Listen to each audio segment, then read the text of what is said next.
sahabat Hikmah, kembali lagi di channel Nur Hikmah Amir. Ini bapak mau berangkat duluan. Dia pakai motor, saya dan mama pakai mobil sama tante dan om dan sepupu dan juga kakek. Ini bapak berangkat duluan pakai motor nih. Masya Allah, pagi-pagi kita udah mau lebaran Idul Adha. Masya Allah, alhamdulillah masih dipertemukan. Semoga tahun depan kita merasakan lagi, amin.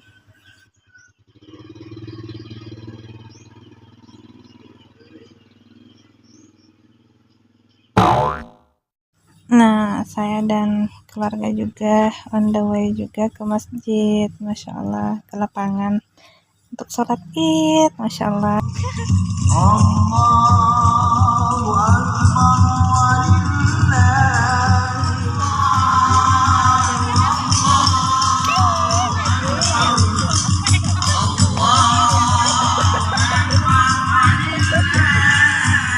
Masih kosong.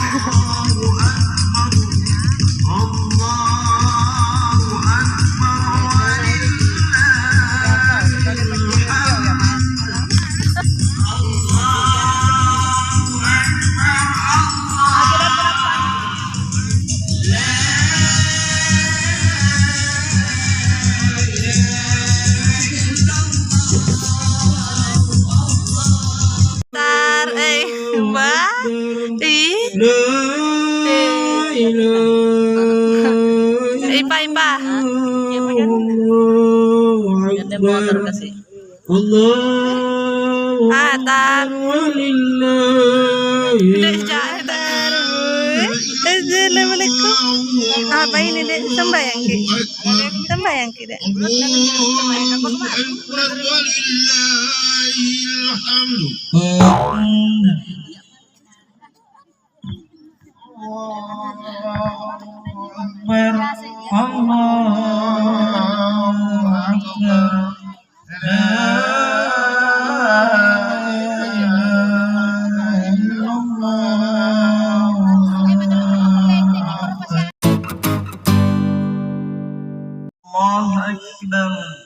Allahu Akbar, Allahu Akbar, Allahu Akbar, Allahu Akbar, Allahu Akbar, walillahil hamd. Allahu Akbar kabira walhamdulillahi katsira wa subhanallahi bukratan wa asila. La ilaha illallah wa la na'budu illa iyyahu mukhlisina lahud-din walau karihal kafirun. La ilaha illallah wahdah sadaqa wahdah wa nasara 'abdah wa hazamal ahzaba wahdah. La ilaha illallah wallahu akbar, Allahu akbar, walillahil hamd. Mondoni sifat dua hajar si bawa nak lolona, si bawa bokonna yang hanya kena dua ngeso nandan niat ini. Taselen ni hajar. Nasabak pangkau kelakaina Ibrahim. Na ceri Nabi Ibrahim na napa makutana. Ya Ibrahim, aina tadhhabu wa tarkuna bihadzal wadi alladhi laysa bihi anisun wala shay. Ibrahim, melo kulo pega. Elo metuk ko kasalay ka sifat dua na ano ko rionrong. Ya dek gaga tahu tidak ada apa-apa di sini. Dek na jawab Ibrahim pakutanana baini. Nalanjut ni perjalanan Hajar. Hajar kembali mengulangi pertanyaan, tetapi Ibrahim tetap membisu. Akhirnya Hajar paham bahwa suaminya pergi bukan karena kemauannya sendiri. Dia mengerti makadade nasale bawa kaya ilakai. Sanga diparintana pung Allah Ta'ala.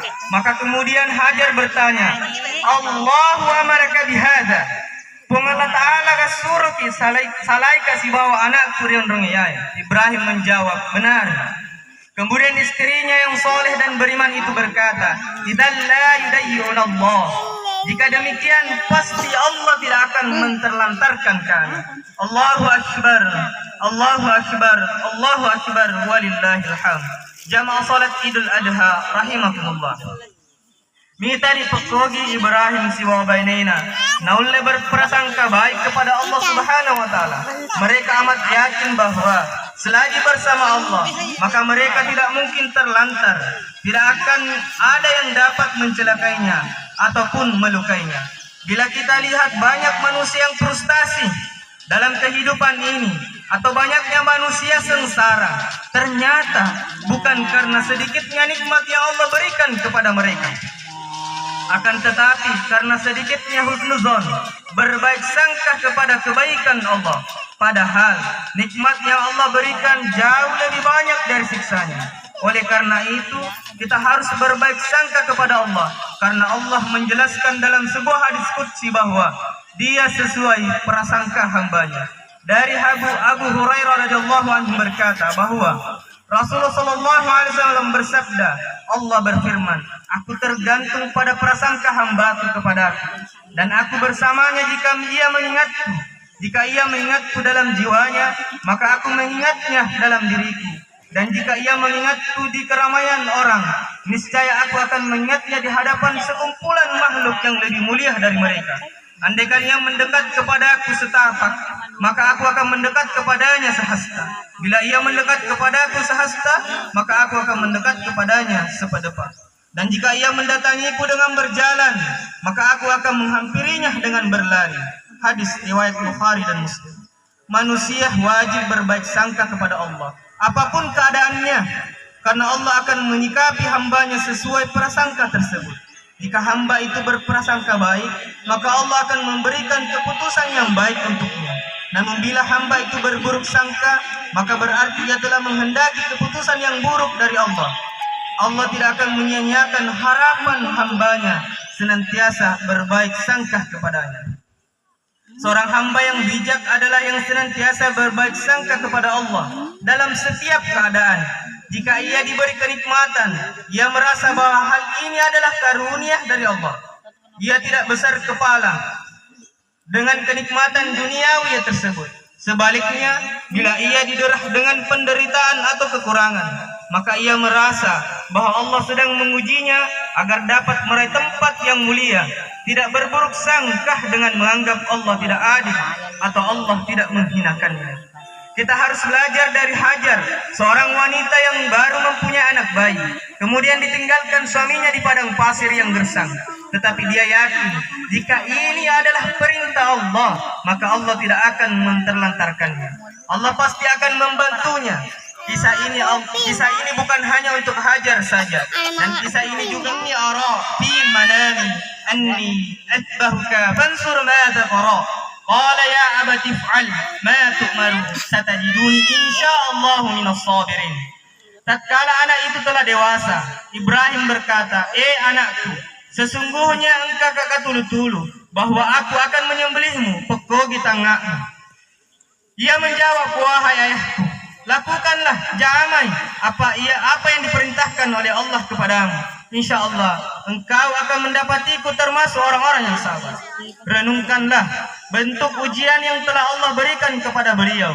Bagaimana kira-kira perasaan Ibrahim alaihissalam saat itu?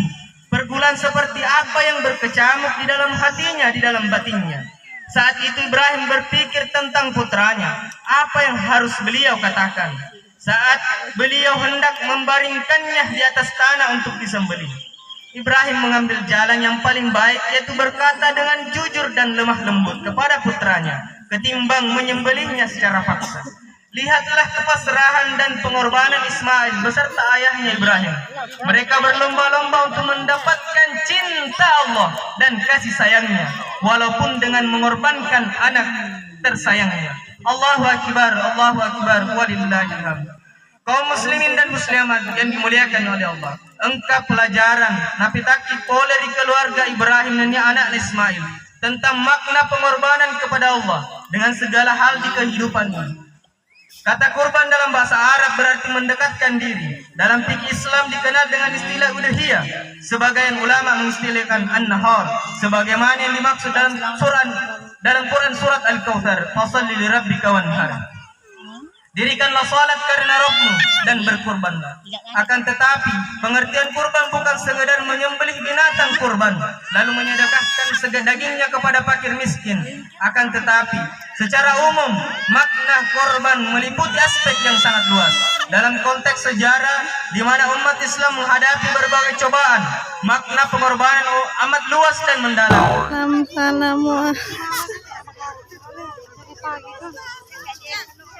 Atar, ini ada kumbang.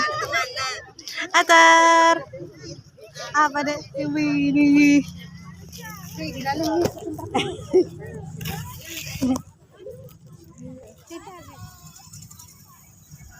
Macet.